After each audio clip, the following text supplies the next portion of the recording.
If you guys have any questions, feel free to type them in the message box below. There he is. Hey, Adam. So our talk today essentially is going to be how to stay fit as you age, some health tips for nutrition. We just want you guys to move better. So I'm going to be talking, and also our good friend Adam's going to be talking. He's got a lot of good information. He's from Chester County Personal Training. You guys are in for a very informative talk today. So I'm going to get us kicked off. All right, so here's our contact information before we start. Feel free to contact me, email, text. You can call me. I probably won't pick up if I don't know the number, but I'll give you a ring back. Adam's info is below. We're open books. We want to help you guys move better, feel better. Anything you guys have questions about, we're here. So essentially how I got started in this exercise, I've been moving my whole life. I've played, you name the sport, I probably played it. I wrestled collegiately. I lifted my whole life. I was ranked pretty high in the nation, I think about 6 or 7. I've been moving my whole life, and I want you guys to move better. Here's a couple reasons why it's important to move better. Actually, you're going to feel better. You're going to live longer. I've got some interesting statistics about stroke, diabetes, depression. Here are my stats. It can reduce your risk of major illnesses such as heart disease, diabetes, stroke, up to 50%, and cancer. 50%. Doing something as basic as the WHO suggests about 30 minutes of aerobic exercise a day. So that's pretty good. And guess how many people do that? I'm not one of them. I don't get 30 minutes in. I try to because I'm adjusting people every day. I don't know if that counts. Probably not. About 5% of the entire population gets 30 minutes in a day. So it's definitely, I would say, an epidemic we have. Everyone sits, we drive to work, we sit, we get to work, we sit, we come home, we sit. So just getting some extra movement makes a big difference. And it's kind of interwoven in the fabric of our society of being inactive. So it helps with all these things. That's why exercise is important. And when's the best time to start? Well, right now, right? New year, new you. There are little things you can do that you can add to take control of your health that really make a big difference. So I'm going to give you some tips today. I know Adam is. He's a pro. He's been doing this for a long time. Why, as a chiropractor, is important besides that I enjoy exercise? Why is it important when you come in here and you get your care? Well, it's the biggest thing that actually helps stabilize the spine, and it helps stabilize and hold your adjustments longer. I mean, they've done a ton of research articles on this.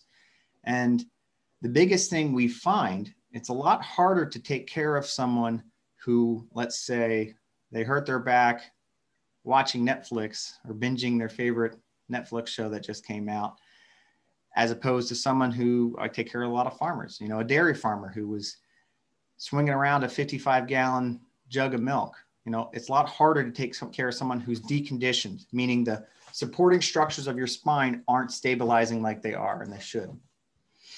And really, it's the number one reason we get lack of results with our care. So that's why we need you guys to be moving efficiently and effectively. It's important. It helps us. So if you guys need some motivation, here is the Iron Nun. She is one of my favorite characters.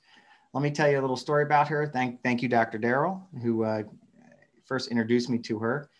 Right now, she's in her 90s, I think 96. Don't quote me. She started exercising in her early 50s, maybe 52, 53, and she has already completed 390 triathlons. Now, that's a bit excessive and also incredible. And it started out, she was walking down in her church, walking down the aisle, and one of the priests goes, you look out of breath, you look out of shape, you need to exercise. So she took that to heart, quite literally. And now she's one of the fittest women in the world. You can see no days off. So you can start at any age. Start today, start tomorrow, the best time to start is now. That's the whole point of my story. If she can do it, you can do it. Even a little bit goes a long way. So definitely look into her. She's a fun lady. So deconditioning of the spine. So it's pretty amazing how quickly this can happen. The research shows you can lose your strength by 50% in just 3 weeks. I mean, that's really quick, especially for athletes who take a break in between playing. That's why active rest is important, right? Interestingly enough, we lose our cardio faster than we lose our muscular strength. It takes a bit longer to lose muscular strength, but it means when you take time off, you don't want to do nothing, but you just want to maybe have more of an active rest, go for light walks, things like that in between. But it's good to take rest every once in a while so that you don't beat yourself up every day, but have more of an active rest. That's the best way to do it. So why this is important for us? Well, your spine protects your nervous system, which pretty much controls everything in your body. Your musculoskeletal system is what helps move your spine around, and it keeps it stable. We need those systems working optimally together. If they're not, you're going to be in pain, you're going to be in acute pain, you're going to be in chronic pain, and you're just not going to move efficiently. So we help you move you efficiently, and Adam can help keep you stable and strong and moving like we should. So I really like this slide, a couple of these slides, but I think getting back to the basics is necessary. We should need to watch how kids move, especially babies. I mean, when I see someone in my practice who tells me they can't squat or squatting hurts, you know, maybe structurally, what we look at structurally in the spine, we need to make some long-term corrective changes, which is what we focus on. But if we maintain this over time, you should be able to move like this, like the Iron Nun, well into your 90s, you know. It's not that squatting hurts. It's that maybe you have lack of hip mobility. Maybe your structure of your spine's off. Maybe you have lack of ankle mobility. These are all things that we need to look at and observe. Maybe your gait's off. Look at this guy. Maybe a little too much neck extension, but he's doing a perfect little deadlift. So getting back to the basics is key. A nice high plank. I mean, if we watch nature, how nature moves, if you watch a lion get up before it goes to run, it stretches. You watch dogs get up, they stretch. So just keeping pliable and moving is very, very key. Something that I think is incredibly underutilized is crawling, especially cross crawl patterning for functionality of your core, which is one of the exercises I'm going to give you. It's actually a cross crawl patterning that helps stimulate your frontal lobe and your nervous system work more efficiently. So the more you do it, the more your adjustments are going to stabilize. But really, watch a kid crawl. Actually, that's one of the things we assess on children when they come in, how well they're crawling. My 3 favorite exercises, if you held a gun to my head and said, give me 3 exercises for core stability, these are it. These are the ones. This guy, Dr. McGill, came up with them. They're not mine. I can't take credit for them. They're very, very good. You could do these core, you can do every day. All right. It's not something that you can you don't have to take a break with. On top of that, I threw an extra one in. I love isometric holds, especially after your adjustments. They help stabilize the joint. My favorite one's a simple wall sit. So we'll get more into that. So a basic curl up. You can see this lady. If you go on to YouTube or Google McGill Big 3 and Squat University, it'll come up. You can watch that first video. He'll explain in depth on little cues that are very, I think, advantageous to know. But this lady, you'll see she's kind of not supporting her low back, but she's getting a sense of how that feels when she's doing this exercise. She's going to engage this chin kind of coming up this way. It shouldn't hurt her neck when she does that. And she'll feel an engagement right in her core. And I'm not talking about, when I say core, I don't want you to have an 8-pack. I mean, that would be fine. But what I mean is your inner piston, your inner core. That's what we want to focus on, because that's what keeps your spine stable and your nervous system happy. So she's going to hold these for maybe 3 sets of 10 reps. This one, I took a screen clip of him. He's doing a side plank. You can modify all of these. So I know it might be difficult to get on the ground, so we can modify all these. There's plenty of ways to modify it to make it better. That's why we have Adam here. He's keeping upright. He's getting obliques engaged. But again, this is the piston. He's holding for long-term, about 10 seconds each of these, trying to hold and engage. And you have to work up on a gradient. I know it can be difficult when you're starting. Probably my favorite one is quadruped. If you flip this around, you'll do dead bug, which is essentially another variation of this. But you remember that baby photo from earlier? Very similar patterning. It's a cross crawl patterning, which is very healthy for brain development. This is something we lose. He should extend out as far as he can go either side, trying to really lengthen. And he's trying not to tilt. He's got a little bit of a tilt in here, but really trying not to tilt. These are more of, think of yourself like you're cueing. You're more like a ballerina when you're doing these exercises, less like a power lifter. So this is my, I only gave you 3, but this is my bonus one. I'm sure Adam's very familiar with this one. Palette press, one of my favorite. Tie a band to something that's going to be stable. She's going to come out and extend away from her body while she's engaging her core. Very, very, very good one for a plane of motion that we typically don't train. That one is very good for lumbar spine mobility and stability. I'm going to keep it basic on the nutrition. What I find, especially anyone, actually my good friend, he just told me, one of my best friends just told me he was having some heartburn and he's 31. So this can happen if you're 65, if you're in your 30s, if you're in your 20s. I see it a lot. So, and the reason being, nutrition matters. He would, around the holidays, around July 4th, he was eating just like most, like myself. He had a few beers, he had a few ribs, maybe very meat heavy, meat centric diet. And he was getting heartburn. I said, here's what you need to do. Basics matter. So when you're having issues with nutrition, maybe it's weight loss, I'll keep it real simple. You want to, 90% of the time, this isn't always the case for all these, but they help 90% of the people I come in contact with. Increase your water intake. You also might be dehydrated. You might have a mineral imbalance. We can talk about that later. You need to increase your veggie intake. Veggies should be 70 to 50% of your food plate when you're looking at it. I know that's a lot, but if that's a good way to start. And we're looking for nutrient dense foods, you got to meet yourself where you're at. If I know 70% sounds aggressive, it is aggressive. So if your veggies are 10% of your diet, all right, make them 20%, make them 15%, build up slow and steady.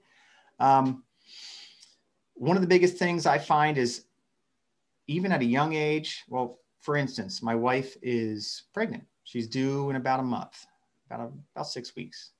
And, the suggestion for her protein intake was 80 to 100 grams a day. That's a lot if you think about it. The suggestion, sure, it lowers for someone who's 65 plus, but adequate protein intake is key for recovery after exercise. And it's key for recovery it creates building blocks of everything in your body. So, but the reason being why I see most people not getting enough adequate protein intake besides their nutritional choices is because it's difficult to digest. So I highly suggest if you're getting those things, apple cider vinegar, you can take a teaspoon and some water, do it like a shot before you eat, or this thing called beta HCl. There's some other supplements you can take that helps break down the foods in your stomach before you eat it. So nutrient dense foods, you need things that have good healthy fats like the salmon, the avocado. You need things that have a ton of antioxidants like the goji berries, blueberries, things with fiber like the broccoli. So I'm a big fan of the one food diet, one ingredient diet. If it's got one ingredient in it, it's probably better for you than stuff something with 3 or 4 or 10 ingredients. Are potatoes the most nutrient dense? No, but they satiate you. They make you feel full. And you could add those in your diet besides something like a fried potato chip. So keep it real simple. It's got to work for you. It's got to be consistent. If it's not consistent, you're not going to want to do it. So that's the biggest thing I find. So look at the color difference just for these 2 slides. So, man, a burger sounds awesome right now, but definitely not as nutrient dense as the slide we were looking before. So just keep it simple, less fried foods, more veggies, more fiber. Just to recap what I'm going over, why should you exercise? Why should you do these exercises? Well, your adjustments are going to hold longer. It's going to decrease your risk for disease. It'll lower your risk 50% for diabetes type 2, lower your risk for colon cancer 50%. It'll lower your risk for breast cancer. It'll increase your lifespan by 30%. Wow. So, I mean, I've got a whole list of statistics that I really find interesting, but essentially it decreases your risk for injury. You can live longer. There's so many different factors why you need to move more. A really interesting study that I think you guys might like is a grip strength study. They've done correlation is not causation, but they had a group of individuals. They found as grip strength decreases, so does longevity. And why that might be, I think overall you can take that and extrapolate out. If you're moving less, essentially you're going to be living not as long. So one of the biggest factors for anyone over the age of 65 of what I see is they lose the ability to sit to stand. And what happens is the number one cause of you going into a assisted living facility is essentially, the number one decrease in your health over the age of 65 is you going into an assisted living facility. The number one reason for you going into an assisted living facility is the inability to sit to stand. So I couldn't stress that enough. Essentially, what people stop doing is they stop drinking water because they don't want to go to the bathroom. They don't want to get up from the toilet and back out living around. That increases the toxicity of the medications they're taking and just decreases their quality of life overall. So that's a huge one. I love isometrics. Back to the basics. This is just my recap. It's important for you to move because it's better for your nervous system and it makes my job easier. So I couldn't stress that enough. It just makes chiropractic work better. All right. So I'm going to let Adam take it over from here. And then I've got some good questions and then we'll open up the floor for questions for you guys. All right. Yeah, Connor, you did a great job with that. Like you said, I was just going to hit on, exercise is probably the most important thing you can do. It is going to increase your quality of life. And especially like, as we started off, is as you age, it's going to enable you to enjoy your years that you've worked so hard for, to have the time to be able to do what you want to do. And that's what we find. We work with a lot of people that come in that are 50, 60 years old, and they're not able to get off the ground, when they're playing with their grandchildren. And it's just an enormous quality of life factor. And a lot of people, as they age, they kind of get in their mind that, I'm too far gone. I can't do it. And, your Iron Nun example was a great example of somebody who, wasn't able, was having a hard time walking down just the aisle and then went on to do marathons. And that's an extreme version, but we've had example after example of people we work with that couldn't get up the hill at their son's graduation. And now they've been working with us 15 years later. They run a small farm and they can do whatever they want to do. And isn't that most of your clients are pretty long-term, like 10, yeah, 15 like years? That's the person I said there we've had for 13 years, and her husband trains and her son trains with us. But it's just straight as a quality of life factor, and I'm sure anybody who's watching this right now can see, depending on what their age is, how their physical activity has affected their parents as they age and what they're able to do. Like my dad is a testament to good health. And him at 75, my dad could probably still do 10 pull-ups, but that's just been a part of his life as a whole entire wellness, is taking care of himself. So just quality of life is enormous. Mental health is an enormous thing with exercise.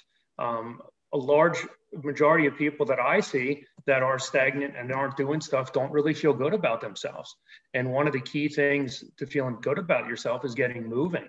And especially over this last year, when everybody's been struggling, and exercise is one of the things that you can actually control. We can't control what happens with the pandemic. We can't control what happens with whatever it is, but we can control whether or not we exercise and we move. And that has a dramatic effect on your brain.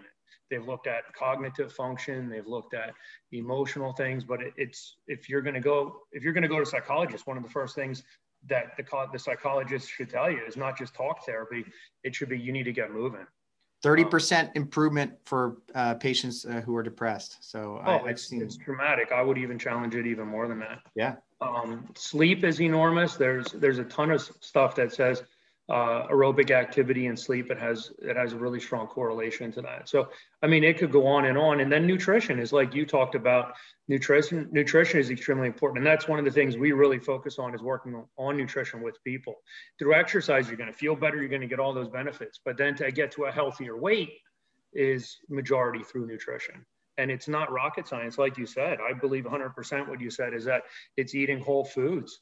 And we work with people on just setting up a good breakfast and setting up a good lunch and snacks and dinners, and looking at always having a protein, pair it with a good carbohydrate, how to identify those good carbohydrates so that you have the skills when you go out in a situation, how to identify that food, and then just get on good habits. And habits are one of the biggest things people can do. Either you have a habit to work out and eat well, or you don't have a habit to work out and eat well. It's not really willpower, it's a habit.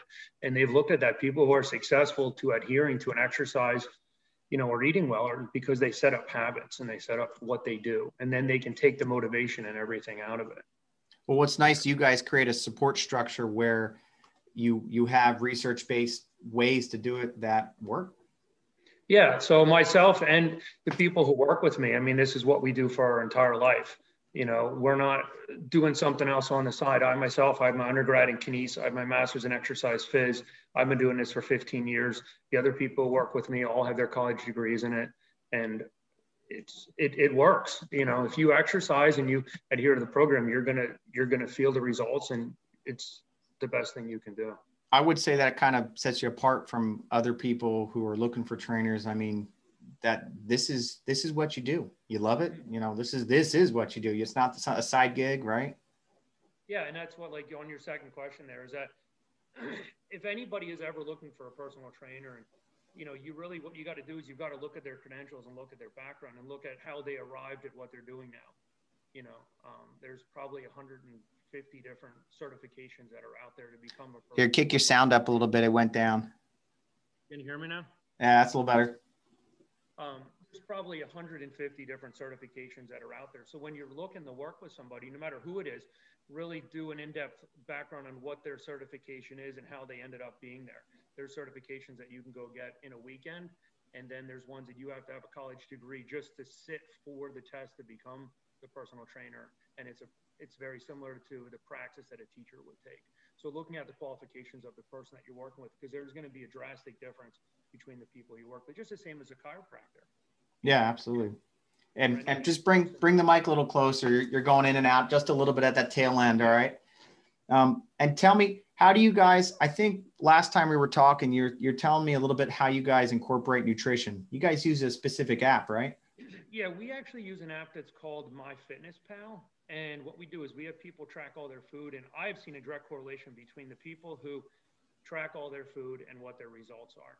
And what it does is then each time they meet with us, we can actually review all their food. And the cool thing about it is it's a free app. It doesn't cost anything. So anybody's even watching it now can download the app and don't pay for the premium or anything like that. And you can track all your food. And what we do is then each time, so let's say we meet with somebody twice a week, we review all their food. And then we can say, okay, so you made this choice. Not terrible. You got to eat something. But then look at what could be a wiser choice, or how to pair your protein with your carbohydrate, what type of fat you had. But that constant feedback is different than if I honestly think, like, if someone is to go to a nutritionist, they're going to give you, and they're going to lay out a plan for you. But the thing about working with a personal trainer is going to meet with you 2 or 3 days a week. They're going to see what you did 2 days ago, and you're going to have that relationship with them to build better habits. And that's why it's so successful. But if you're looking at if weight loss or even just learning about nutrition is something you want to do, downloading MyFitnessPal and working on actually logging your food and understanding when you put in a food what the calories are is extremely important and educational. So that when you end up in a situation, you really know why you're making that choice. And it takes some time to really break that down and work on it and refine it. I know I have a way greater understanding than I did when I started, and I thought that I had a good fundamental knowledge of nutrition, but I've been doing it for so long that, you really learn the intricacies of how to pick and choose foods. And plus, they could have something from a research base that say, here's your box, but not everyone fits in that box, 100%.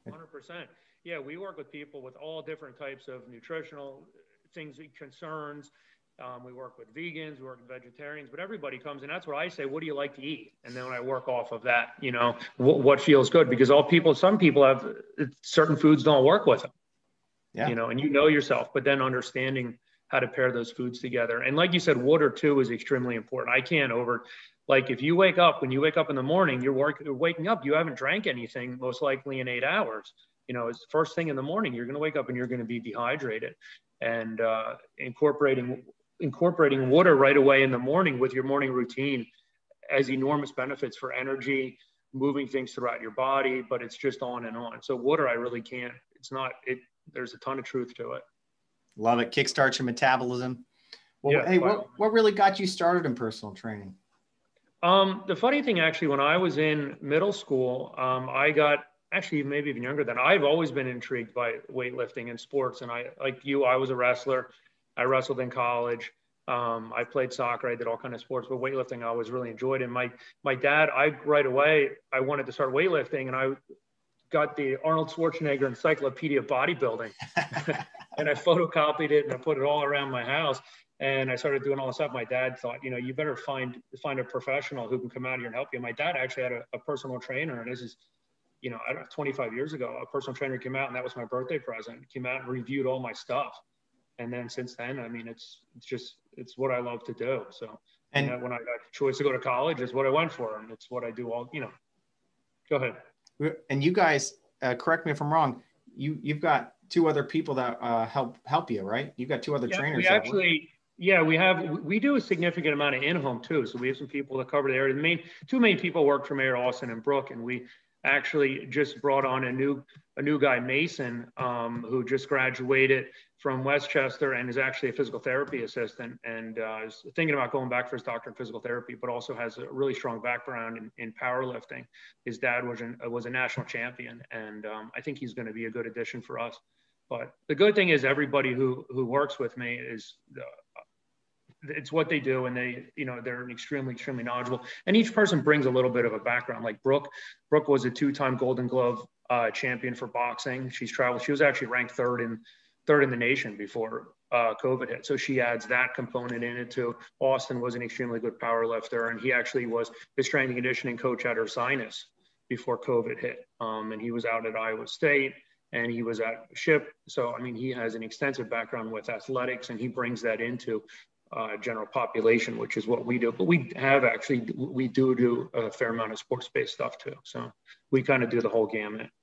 Yeah, you guys hit almost every demographic, which is nice. You got someone for everyone. Yeah, we work with the kids as young as 12 years old up to 80-year-old people. So, you know, exercise only becomes more important as the older you get, you know. That's true. The better you move, the better you feel. Yeah. Well, hey guys, if you guys have any questions, I'll leave the floor open for you. For us, just you can either, I know there's a way to raise your hand in here, or you just shoot us a message. If not, if you think of any questions afterwards, here's our contact information. This slide's terrible. Let me bring up the old one. There we go. You guys can shoot us an info at clmm.mccormick@gmail.com or my cell. Also visit chestercountytraining.com. Adam, I couldn't thank you enough for coming here. We'll have to do something maybe in-house very soon. Yeah, thanks for having me. No problem. If you guys have any questions, please give us a shout out. And just remember, movement is life. Let's keep you moving so you hold your adjustment lever and you feel better. And you guys have a good rest of your day, all right? Thanks, Connor. No problem. Have a good one. You too.